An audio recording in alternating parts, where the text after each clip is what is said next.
Upper Manhattan, November. Dr. Rachel Okafor sits in the Urban Ecology Coordination Office, staring at a dashboard she has monitored for 11 years. She knows the seasonal patterns. She knows the exact density of the city's 3 million rats. But on this particular Wednesday, the numbers in one specific block cluster are moving in the wrong direction.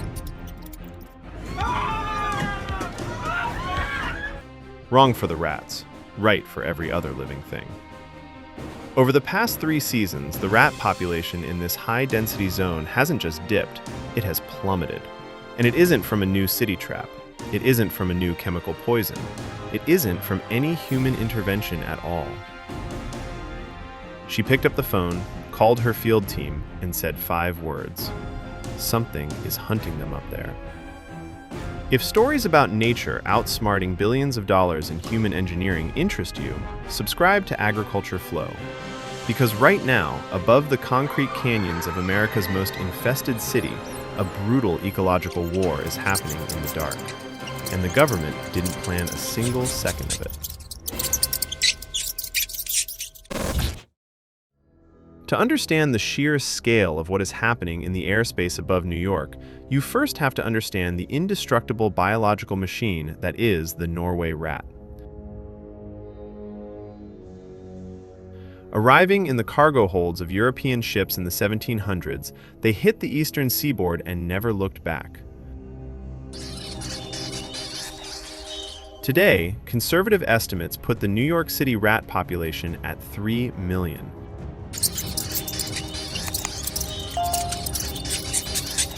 That is nearly 1 rat for every 3 humans, and the damage they cause is not abstract. It is physical, and it is expensive.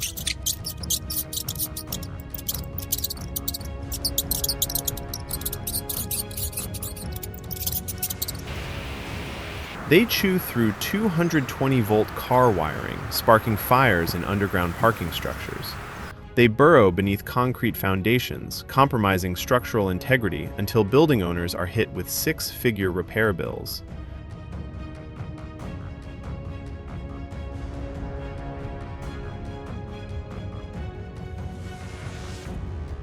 They are biological vectors, carrying over 35 documented human pathogens, including salmonella, bubonic bacteria, and leptospirosis, which saw a record 24 cases in New York in 2023 alone.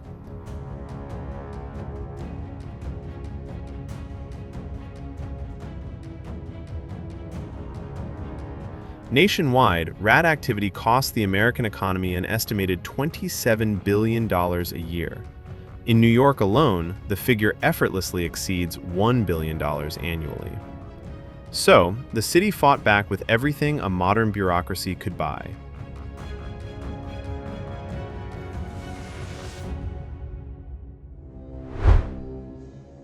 In 2017, the city authorized a $32 million rat reduction initiative. They installed solar-powered compacting trash cans. They pumped commercial-grade carbon monoxide directly into burrow networks. They deployed snap trap grids managed by private contractors. In 2023, they even hired a dedicated rat czar, a high-profile wildlife management director tasked with bending the population curve.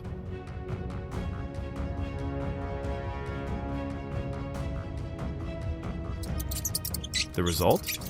The rat population absorbed every single intervention, adapted, and kept breeding.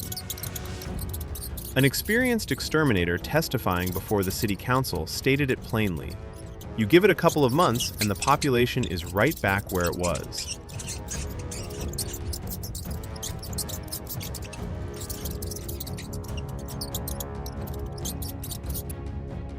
Researchers at Fordham University published papers confirming a grim reality. At a city scale, predation by introduced animals like cats or dogs cannot dent the population. The rats simply learn the traps.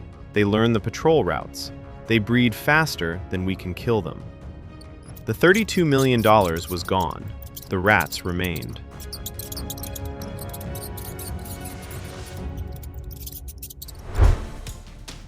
But then, the 311 complaint data from Upper Manhattan stopped making sense. When urban ecologist Dr. Marcus Webb ran the declining rat complaint data against 8 years of wildlife tracking, he found nothing on the ground to explain it.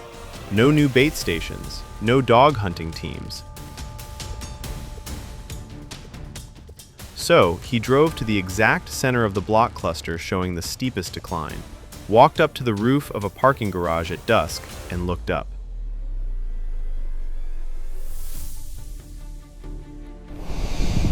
Not a transient bird migrating through. A massive resident breeding pair, nested on a water tower just 2 blocks away.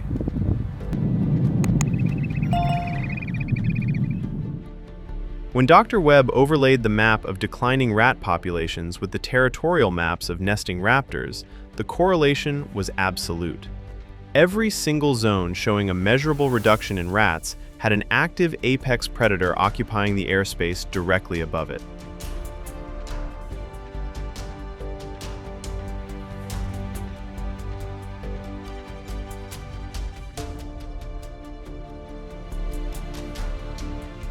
Functionally extinct across the eastern United States by the 1960s due to DDT poisoning, the peregrine falcon was brought back from the brink through the Endangered Species Act and captive breeding.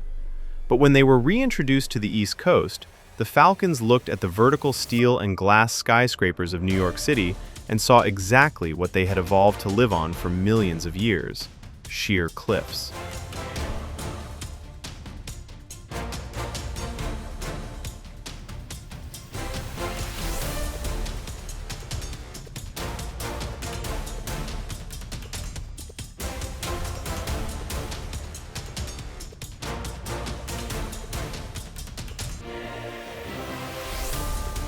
Today, New York supports over 30 documented nesting pairs. It is the highest urban density of peregrine falcons anywhere in North America, and they are hungry. Norway rats conduct the majority of their surface foraging between dusk and midnight. A peregrine pair holding territory over an open rail yard or concrete lot hunts that exact behavioral window.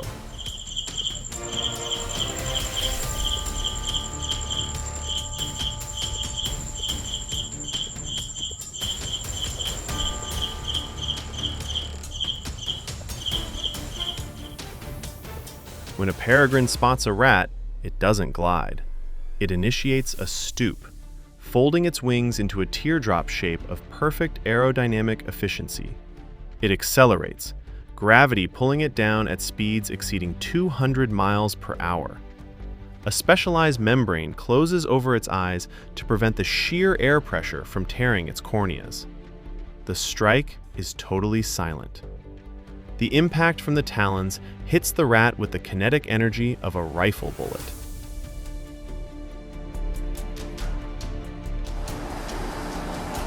But there's a catch. Falcons hunt in the evening and the early morning. They do not hunt in the pitch black of 2 a.m.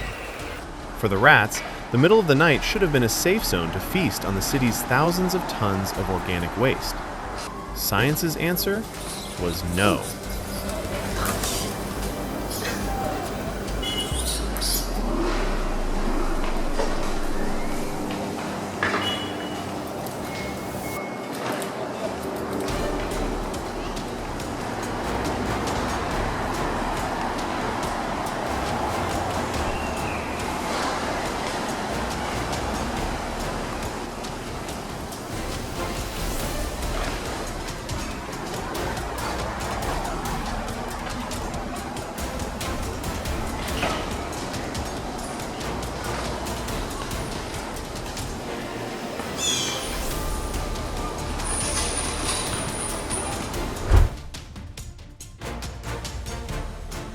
While the falcons rule the twilight, a second, even more terrifying layer of suppression has quietly expanded into the park-adjacent corridors of the city: the great horned owl. 20 years ago, wildlife surveys barely registered their presence in places like Central Park or Prospect Park. Today, they are establishing nesting territories right on the margins of the city's heaviest rat populations.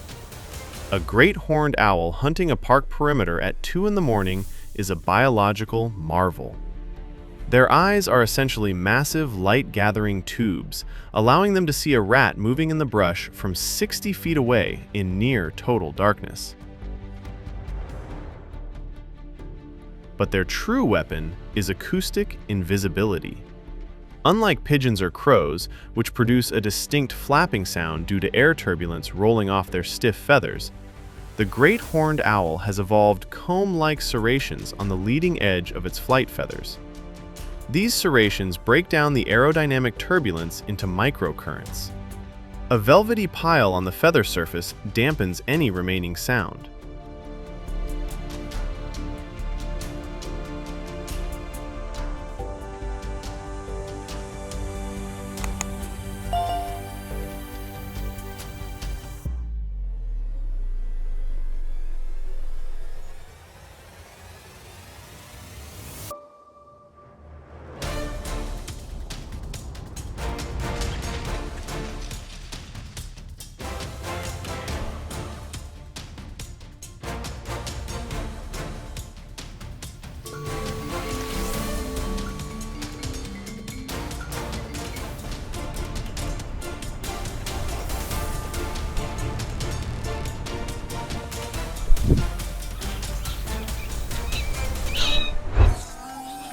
For 300 years, the Norway rat has been evolving in New York City. Through generations of natural selection, they have developed a threat avoidance system that professional exterminators describe as borderline supernatural. They can detect the vibration of a dog's footstep. They recognize the scent of a human trap and will avoid it for weeks. Their whiskers can map a three-dimensional escape route through a collapsed brick wall in a fraction of a second.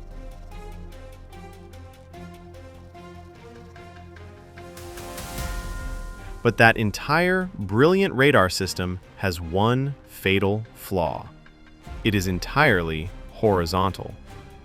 For 3 centuries, the airspace above New York was effectively empty. There were no raptors. The rats survived by scanning the ground plane. They look left. They look right. They look for shadows shifting on the concrete. They have absolutely zero genetic encoding for a threat arriving vertically from the sky at 200 miles per hour.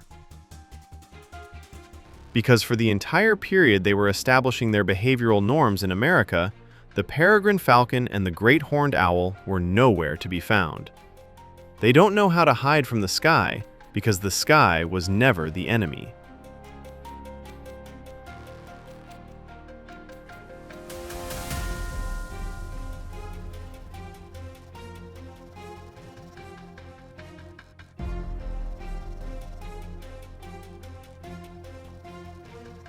And just when the rats think they have a window of safety during the bright midday sun, the final lock clicks into place. The red-tailed hawk.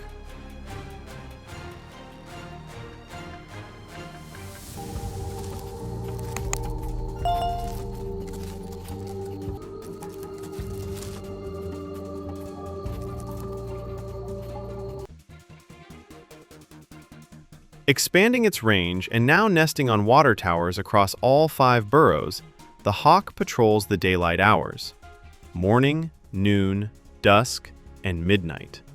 The airspace is locked down. In specific clusters where the territories of the red-tailed hawk, the peregrine falcon, and the great horned owl overlap, Dr. Webb's data shows the steepest, most unrecoverable decline in rat populations ever recorded in New York history.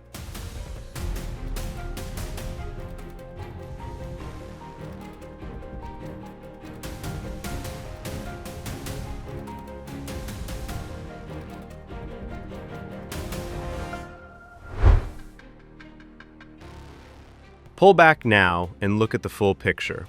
The government spent $32 million taxpayer dollars looking at the street level. They pumped poison. They held committee meetings. But nobody included New York City rat suppression in any raptor recovery planning document. The great horned owl's urban expansion was tracked by bird watchers, not by the city's rat extermination task force.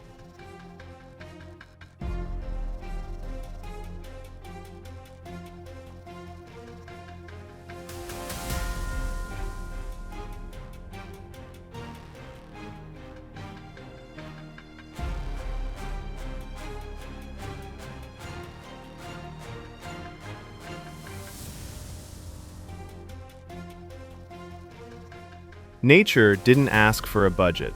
It didn't ask for a permit. It just filled the vacuum we created.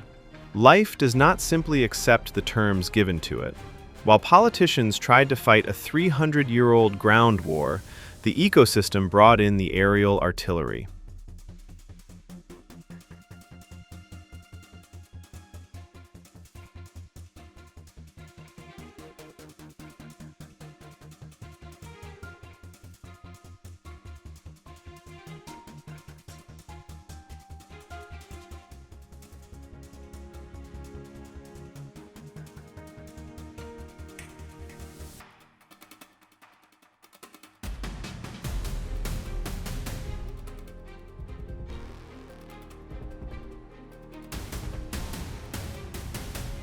Can the peregrine falcon, the great horned owl, and the red-tailed hawk expand fast enough to permanently suppress the rodent invasion in America's concrete jungles? Or will the rats eventually learn to look up? Leave your opinion in the comments. A or B? Do you trust nature's assassins, or do you still think we need chemical poison? Subscribe to Agriculture Flow. We will see you in the next one.